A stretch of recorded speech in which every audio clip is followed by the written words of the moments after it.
Hi Niti, Hello. how are you? Good, good. How are you? Good, good. All the viewers are joining. Let's start our session.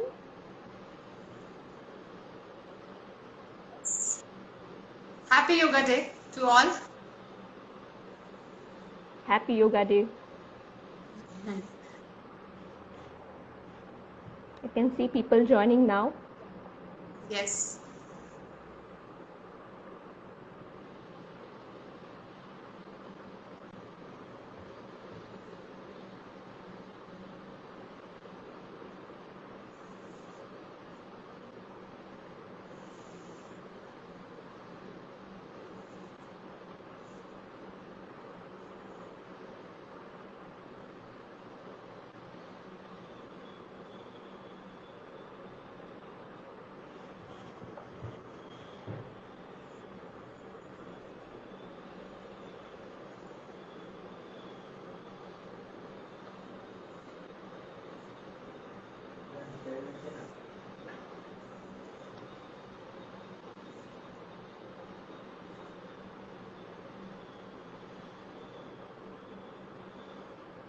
So let's start our session, Niti, today.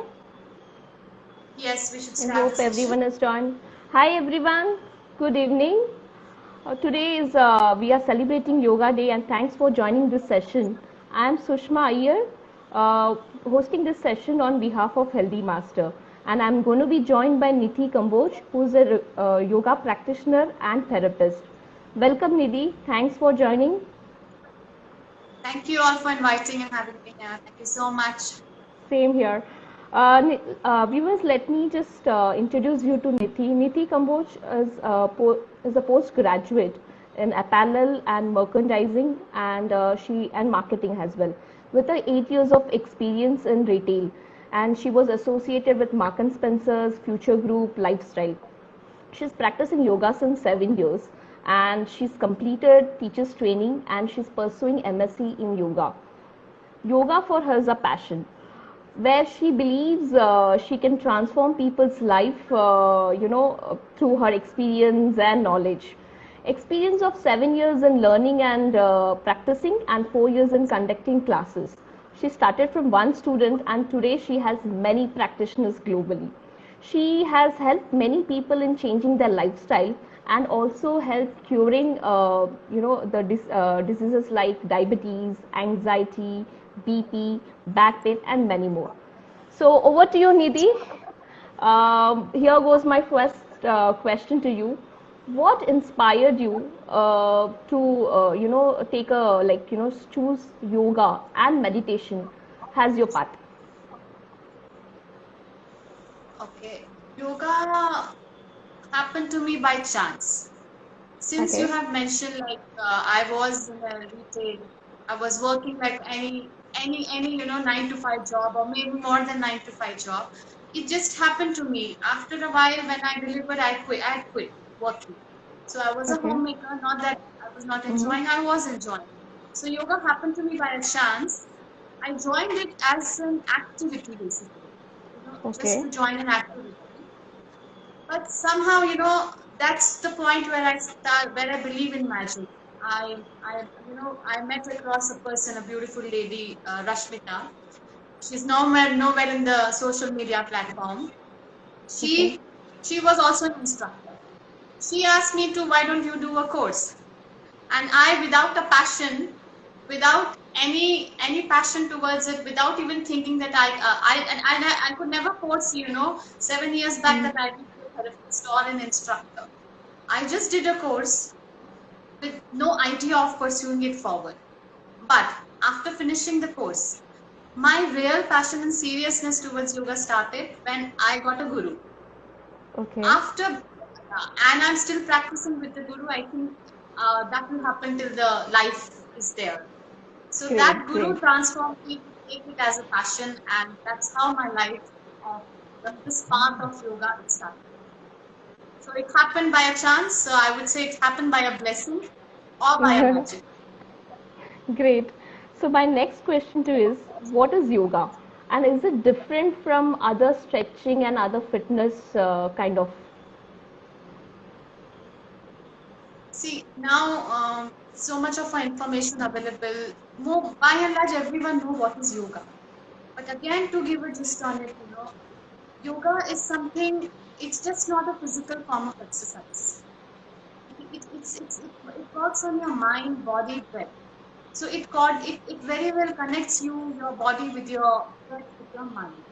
As the very, very second sutra of Patanjali Sutra says, okay, Yoga Chitta Vritti Nirodha. That means yoga controls the fluctuations of mind. Okay. Fluctuations, the impulsiveness that we all carry, which kind of changes every second, every moment. It controls that, and that's how it controls the overall well-being of the personality. So how it is? Of course, it is a different, but it is not just a form of exercise. Okay. One should do, a practitioner should do it as a form of subject, not as a form of exercise. So yoga is something that connects your anatomical, your physical body with your breath, with your mind, with your soul. If we talk about the text content, the diction content of it, this means yoga means it comes from a Sanskrit word called yug. And yug Okay. means to join. To join. But what to join? In a very definition term, it means to join your consciousness with the universal consciousness. But in a very simple way to understand is, right now I am here. Am I connected to my body? Am I connected to my mind? Am I connected to my breath? So this is how yoga helps you to get a complete well-being, basically. Not that the other form of physical exercises are bad, but there is a Mm-hmm. difference. There, the connection towards the physical body is much more. Here you are connecting through your physical body to the inner self. Okay. So, any 5 yoga poses that you would suggest one should practice daily? Any 5 yoga poses. See, it is very difficult to say any 5 postures, because see, it's based on the person who's the person who's based on the completely on the practitioner. It completely based on the person, what is the need of the person, what is the requirement of the person. So I say 5 asana today, so that Mm-hmm. 5 asana is not applicable to all. Mm-hmm. Right? Maybe my requirement is different. My need today is little different. Maybe physically or mentally your need is little different.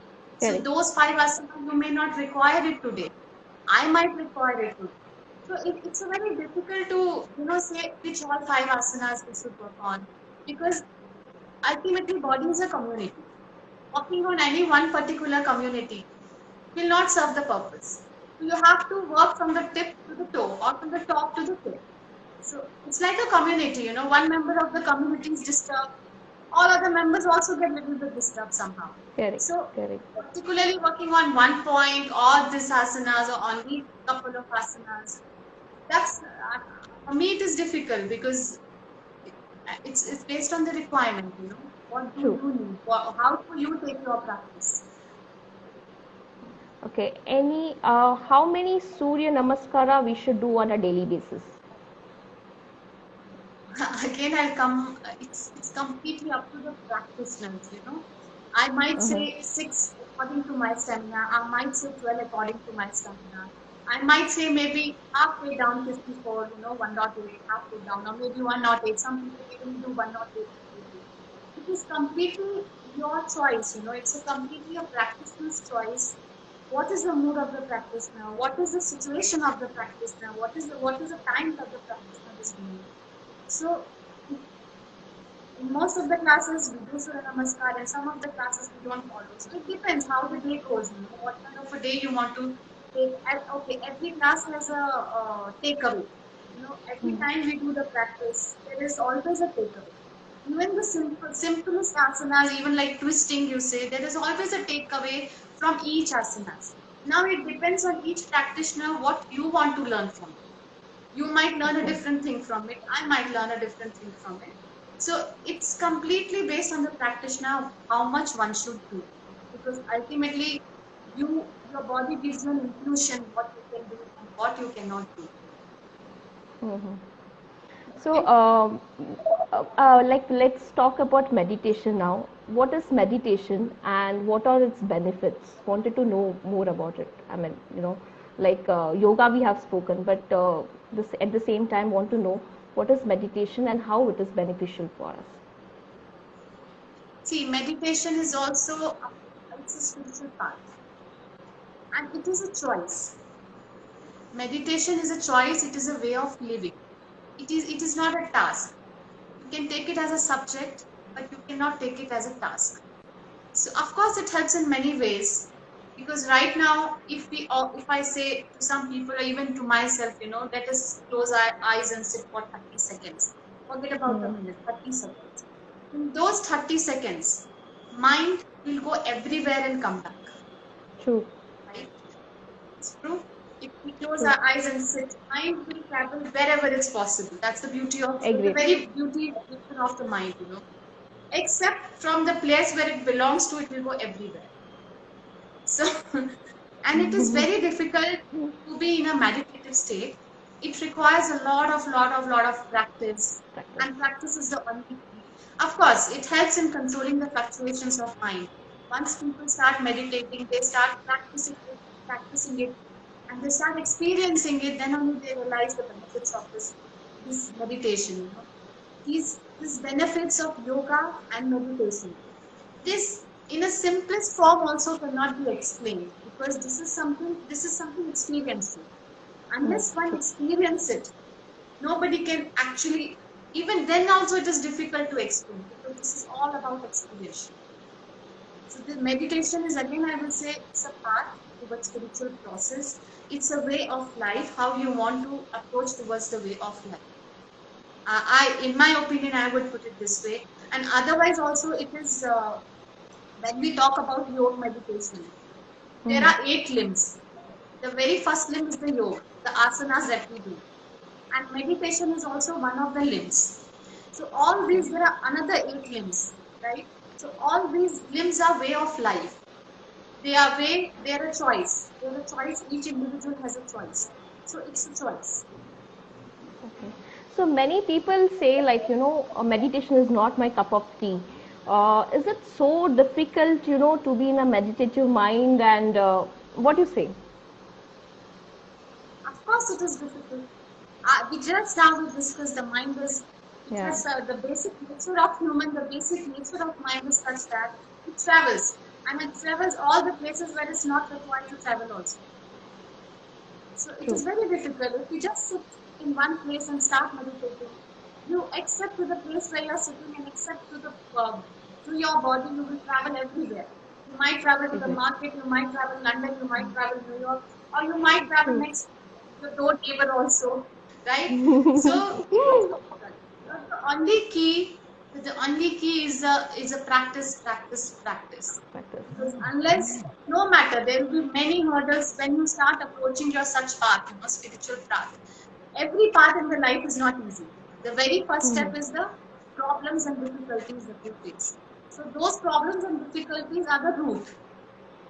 If you cross those routes, that means you can stay long, and you might stay long, and you might, forever it might become a way of your life for you. So, can I do this meditation without teacher? Okay. My experience, when we approach any spiritual path or any spiritual process, we need to seek the guidance of a good guru, right?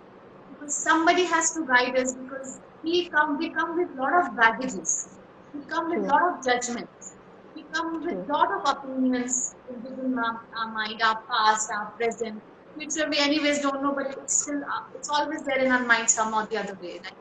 So to come out of all this flickering mind, sometimes practitioners, they live in the way, sometimes on the way, they just don't want to pursue. You need a guru to guide you, to take you through this path, right? So in my experience, yes, you need a guru if you are really seeker of a spiritual process. So, based on your experience, what all diseases can be cured with yoga? Okay. Based on my experience, any diseases which is lifestyle based, any diseases which is internally caused can be cured by yoga. Example, blood pressure, it is a lifestyle disorder. Diabetes, again a lifestyle disorder. And anxiety, depression, and there are many other, there are so many thyroid, menstrual problems, you know, all these problems are internally created within True. by you actually, by you to you basically. Correct. So all these problems are created by you, and you're giving it to yourself only basically. Self, yeah. But any external diseases like malaria, dengue, these are not in our hand. This is beyond nature. This is not in the human power. This is beyond. This is up to the nature. So any lifestyle diseases, yoga can be cured by yoga. Okay. So my last question to you, final. Any message to our viewers in this worldwide pandemic of corona? Until until the worldwide pandemic of corona, the world, all of us, I would say, the whole world, we were actually working towards, or maybe towards the development of material, right? There is a continuous development of material happening with us so far. Right. But I think when pandemic happened to all of us, to the whole world, somehow all of us, the whole world realized the value of health, right? And then the value of life, then the value of relationships, value of surroundings, value of nature, which somehow, until this happened, we all were taking it granted. Whether even a yoga practitioner or anybody per se, each one of us were taking it very granted. It is there, it is fine. But when it happened, we all realized that how simple we can live, and yet can feel so happy with the bare minimum things what we have. Right? I think in every there was a lockdown in all most of the countries. There were a lockdown. People managed with the bare minimum needs, bare minimum essentials. Yet they were happy. Yet they were happy. So my message: we should continue living the way we have learned in this a very short while. Live simple, stay happy, and eat healthy. Stay healthy. Thank you. So it's Thank a you so wrap much. up time. Thanks, Niti. I really enjoyed with you. Thanks for joining us. And I hope all the viewers too enjoyed. It was an informative session. And I really appreciate all the viewers for their active participation. Thank you so much. Thank you for having me Goodbye. here, and Take to all care. the Take viewers. care. Yeah. Take care. Bye. Bye. Have a nice day. Stay safe. Bye bye. Stay healthy. Bye. Yes. Bye. Bye.